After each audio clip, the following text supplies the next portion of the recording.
Hey there, Mike Wolf here, founder of MikeWolfMastery.com, and today I'm off the coast of Dana Point near Orange County, California, and we're on a 32-foot boat with a couple of friends of mine here, and we rented the boat for the day, and we've been cruising around, and we've seen lots of dolphins and whales and sea lions. It's been an awesome, beautiful day. It was in the 80s earlier today, and now it's cooled down a little bit, but still a beautiful day.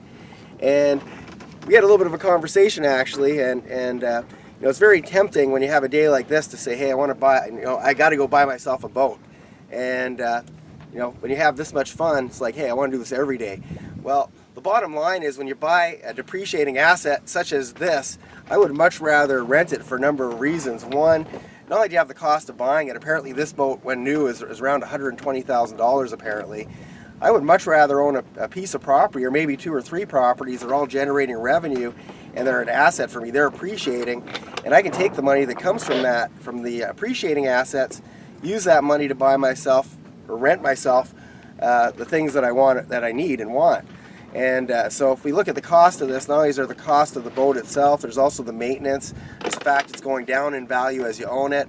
There's the cost of, you have to dock it, that costs a lot of money. You have to insure it. There's all these different expenses. And so if you have more money than you know what to do with, great, go buy yourself a boat. But if you're one of my students, you're probably coming to seek me so that I can help you have a lot more money and better finances. So you basically want to, you know, if you want to take this out for a day or even, you know, a couple times a month, the cost of it's not that expensive, and compared to the cost of ownership, it's so much less. Not only that, you also have the benefit if right now I'm in California, but next month if I want to be on a boat in Costa Rica or Thailand or wherever, it doesn't matter. I don't need to buy a boat in every city and country that I'm going to go visit. So you really want to put things in perspective. You want to take the emotion out of the things that you're doing and focus on the things that are going to make you passive income, making you money while you sleep. And like I said, you can spend that money anywhere you like. That's up to you. But you don't have to own every single thing that you like, especially if it's going down in value. So always give that thought as you're, you know, as you're trying to figure out what sort of things you want to invest or spend your money on.